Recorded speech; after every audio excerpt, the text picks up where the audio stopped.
Hello friends, welcome to my channel life science squad. एक बार आपका फिर से स्वागत है। मेरा नाम मोहम्मद नदीम। इससे पहले जो हमारी वीडियो आई थी वो ग्लाइकोलाइसिस पे थी।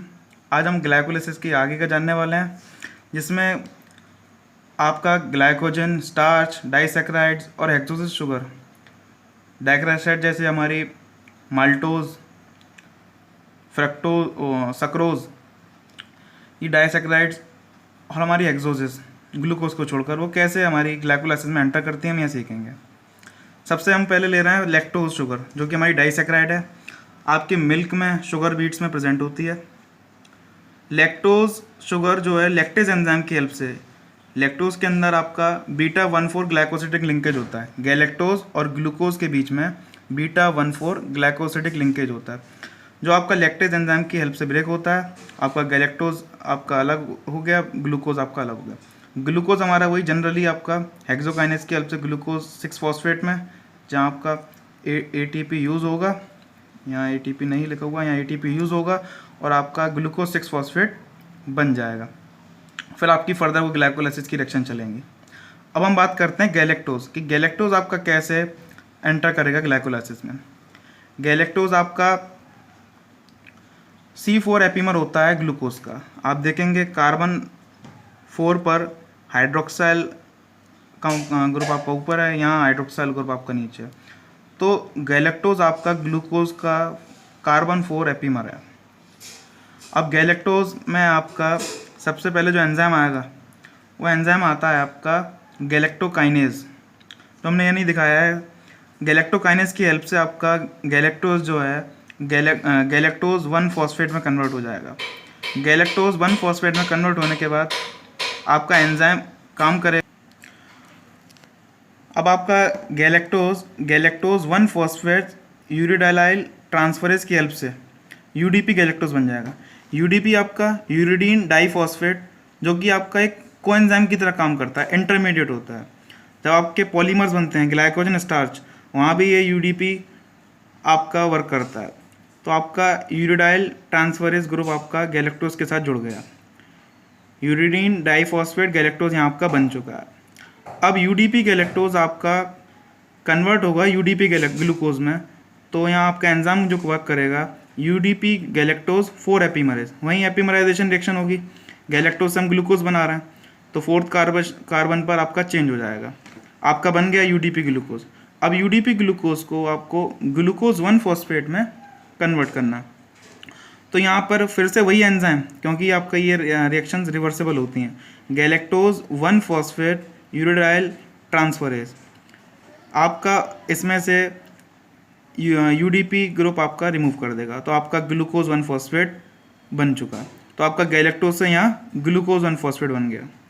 अब ये ग्लूकोज 1 फॉस्फेट फिर फर्दर आपका ग्लाइकोलाइसिस में टेक पार्ट करेगा। अब कई लोगों में क्या होता है, ये गैलेक्टोज के जो एंजाइम्स हैं, म्यूटेशन मान लीजिए जेनेटिक है, तो इनमें तीनों एंजाइम्स में अगर आपका कोई भी एंजाइम मिस हो जाता है तो आपका गैलेक्टोज आपका ग्लूकोज 1 फॉस्फेट में कन्वर्ट नहीं हो पाता। तो उस कंडीशन को हम बोलते हैं गैलेक्टोसीमिया। अब गैलेक्टोसीमिया में क्या होगा, आपका गैलेक्टोज का मेटाबॉलिज्म नहीं हो पाएगा, तो गैलेक्टोज आपका ब्लड में घूमता रहेगा, तो जिसकी वजह से आपका आइज़ में भी डिपॉजिट हो जाता है, जिसकी वजह से कैटरेक्ट, मोतियाबिंद होता है। तो ये तो था हमारा लैक्टोज का मेटाबॉलिज्म। अब हम बात करें मैनोज की, तो मैनोज आपका ग्लूकोज का C2 एपीमर है, मतलब कि C2 एपीमर सेकंड कार्बन पे, और आप इसका देखिए नंबर 2 कार्बन और नंबर 2 कार्बन आपका ग्लूकोज का, दोनों में आप देख रहे होंगे डिफरेंस है। तो ये भी आपका एपीमर है ग्लूकोज का। यहाँ क्या होता है, आपका जो हेक्सोकाइनेज, आपका हेक्सोकाइनेज 6 पोजीशन पे फॉस्फोराइलेशन कराएगा। यहाँ भी आपका ATP यूज़ होगा और ADP आपका रिलीज होगा। तो यहाँ पे भी आपका फॉस्फोराइलेशन हो गया, मैनोज 6 फॉस्फेट बन गया। मैनोज 6 फॉस्फेट आपका फ्रक्टोज 6 फॉस्फेट में कन्वर्ट हो जाता है। उस एंजाइम को हम बोलते हैं फॉस्फो मैनोज आइसोमरेज। स्ट्रक्चर वही, केमिकल फार्मूला वही, आपका स्ट्रक्चर में चेंज आना। तो आपका मैनो 6 फॉस्फेट से फ्रक्टोज 6 फॉस्फेट बन गया, और इसके आगे फिर आपकी वही ग्लाइकोलाइसिस की रिएक्शन कैरी ऑन करेंगी। अब मैनोज आपका जनरली हमें मिलता है एप्पल्स में, ऑरेंज में, कैबेज में आपका मैनो शुगर हमें मिलती है। मैनोज आपकी मोनोसेकेराइड है और C2 एपीमर है। यहाँ हमने मैनोज का मेटाबॉलिज्म देखा, मैनो शुगर कि मैनोज कैसे आपके इन दो एंजाइम्स की हेल्प से फ्रक्टोज 6 फॉस्फेट में कन्वर्ट हो गई। अब हम बात करें ग्लाइकोजन और स्टार्च की, तो आपको मालूम है ग्लाइकोजन आपके एनिमल से मिलता है, स्टार्च आपके प्लांट से मिलता है। तो ग्लाइकोजन और स्टार्च का ब्रेकडाउन आपका कैसे होगा, तो उसके लिए एंजाइम होता है फॉस्फोराइलेज। ये हम ग्लाइकोलाइसिस में भी पढ़ चुके हैं। तो फॉस्फोराइलेज आपका क्या करता है, ग्लूकोज 1 फॉस्फेट में कन्वर्ट कर देता है, या ग्लाइकोजन स्टार्च हो। तो ग्लूकोज 1 फॉस्फेट आपका फॉस्फो ग्लूकोम्यूटेज की हेल्प से ग्लूकोज 6 फॉस्फेट में कन्वर्ट हो जाएगा, जिसकी वजह फिर आगे आपका वही ग्लाइकोलाइसिस की रिएक्शन चलेंगी। तो ये ग्लूकोज आपका ब्रेकडाउन किसके हेल्प से होगा, यहाँ पर एंजाइम आपका अल्फा माइलेज, आपके सलाइवा में प्रेजेंट होता है अल्फा माइलेज, आपके पेनक्रियाज में भी होता है पेनक्रियाटिक अमाइलेज, जो कि आपका वाटर मॉलिक्यूल यूज़ करके हाइड्रोलाइसिस रिएक्शन होगी और आपका ग्लूकोज की नंबर ऑफ यूनिट्स में आपका ब्रेक कर देगा। अब आपका ग्लूकोज मिल गया, तो ग्लूकोज आपका फिर एक्सोकाइनेज की हेल्प से डायरेक्ट ग्लूकोज 6 फॉस्फेट में कन्वर्ट हो जाएगा। इस तरह से आपका ग्लाइकोजन स्टार्च की हेल्प से आपका ग्लाइकोलाइसिस में आपकी एंट्री हुई ग्लाइकोजन स्टार्च की। अब हम बात करें माल्टोज शुगर की। माल्टोज आपकी डाइसैकेराइड है, माल्टोज आपकी डाइसैकेराइड है। इसमें आपका अल्फा 1,4 लिंकेज होता है, अल्फा 1,4 ग्लाइकोसिडिक बॉन्ड बने होते हैं दो ग्लूकोज यूनिट के बीच में, अल्फा 1,4। जब आपका माल्टोज माल्टेज एंजाइम की हेल्प से ब्रेक होता है तो ग्लूकोज की 2 यूनिट आपकी बनती हैं। माल्टोज आपका जब माल्टेज एंजाइम की हेल्प से ब्रेक होता है तो ग्लूकोज की 2 यूनिट बनती हैं। उसी की तरह आपका और माल्टोज हमारा प्रेजेंट कहाँ होता है, बार्ले में, कॉर्न, सीरियल्स, और आपकी जो सीड जर्मिनेट हो रही होती है तो माल्टोज शुगर हमारी उसमें भी प्रेजेंट होती है। और माल्टोज की तरह ही आपकी एक शुगर है ट्रिएलोज। ट्रिएलोज शुगर आपकी ये भी आपकी 2 ग्लूकोज यूनिट से बनी होती है। इसमें जो लिंकेज होता है वो अल्फा 1,1, 2 ग्लूकोज यूनिट्स के बीच में अल्फा 1,1 लिंकेज होता है ट्रिएलोज में। ट्रिएलोज शुगर आपकी मशरूम्स में, हनी में, लॉबस्टर में, एल्गी और बियर, इनमें आपकी ट्रिएलोज शुगर हमें मिलती है। तो ट्रिएलोज शुगर भी आपकी ट्रिहेलेज एंजाइम की हेल्प से ग्लूकोज की 2 यूनिट्स आपकी मिल जाती हैं। अब हम चलते हैं फ्रक्टोज। अब हम बात करते हैं फ्रक्टोज की। फ्रक्टोज आपका जनरली हमें फ्रूट्स में, हनी बी में और आपकी टेबल शुगर में, सक्रोज में, आपकी सक्रोज में बाइंड है वो ग्लूकोज के साथ। तो सक्रोज के अंदर एक ग्लूकोज और एक फ्रक्टोज होता है। तो हम सक्रोज की बात करें तो सक्रोज की हेल्प से भी, अगर हम सक्रोज की बात करें तो सक्रोज का जब ब्रेकडाउन होगा सक्रेज की हेल्प से तो एक फ्रक्टोज मिलेगा और एक ग्लूकोज मिलेगा। अब हम बात करें तो ग्लूकोज, वही आपका ग्लूकोज ब्रेकडाउन हुआ तो एक्सोकाइनेज की हेल्प से वो डायरेक्ट ग्लूकोज 6 फॉस्फेट में कन्वर्ट हुआ और आपका ग्लाइकोलाइसिस में चला जाता है। अब फ्रक्टोज की बात करें, फ्रक्टोज का केस ध्यान से समझिए। फ्रक्टोज अगर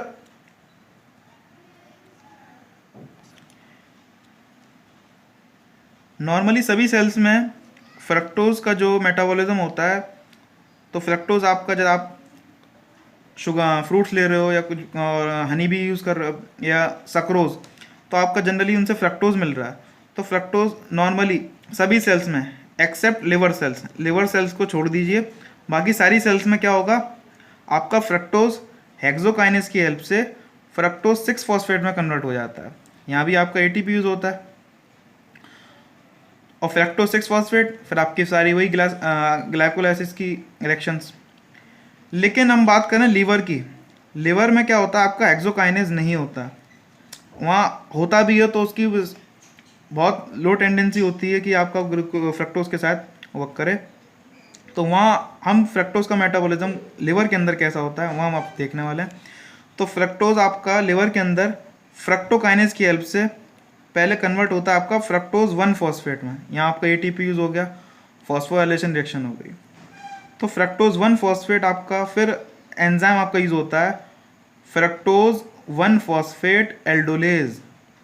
ये एंजाइम आपका फ्रक्टोज को ब्रेक करेगा दो पार्ट में, एक पार्ट आपका ग्लिसरॉल्डिहाइड, दूसरा डाईहाइड्रोक्सी एसीटोन। अब ग्लिसरॉल्डिहाइड आपका फॉस्फेट ग्रुप कंटेनिंग नहीं है, तो यहाँ फॉस्फोराइलेशन हम कराएंगे तो आपका एंजाइम यूज़ होगा ट्रायोज काइनेज, मतलब 3 कार्बन की शुगर का आप क्या करा रहे हो, फॉस्फोराइलेशन। तो एंजाइम यूज़ हो रहा है ट्रायोज काइनेज। यहाँ आपका एटीपी यूज़ हुआ और आपका बन गया ग्लिसरॉल्डिहाइड 3 फॉस्फेट, और ग्लिसरॉल्डिहाइड 3 फॉस्फेट आगे चल के गेनिंग फेज में एटीपी देगा। दूसरी तरफ आपका डाईहाइड्रोक्सी एसीटोन, जो कि हमने ग्लाइकोलाइसिस में भी देखा था कि आपका ये ग्लाइकोलाइसिस में टेक पार्ट नहीं करेगा, तो इसको कन्वर्ट होना पड़ेगा किसमें, ग्लिसरॉल्डिहाइड 3 फॉस्फेट में। तो आपका एंजाइम काम करता है यहाँ पे triose phosphate isomerase, triose phosphate isomerase. तो इस तरह से हमने जाना कि लैक्टोज, मैनोज, माल्टोज, ट्रिएलोज, फ्रक्टोज कैसे आपके ग्लाइकोलाइसिस में टेक पार्ट करते हैं, और ग्लाइकोजन और स्टार्च कैसे आपके ग्लाइकोलाइसिस में टेक पार्ट करते हैं। हाँ, अगर आपको मेरी वीडियो पसंद आई हो तो मेरी वीडियो को लाइक करें, शेयर करें और सब्सक्राइब करें, जिससे कि मेरी आपको आने वाली लाइफ साइंस से जुड़ी हर वीडियो की अपडेट मिलती रहे। धन्यवाद।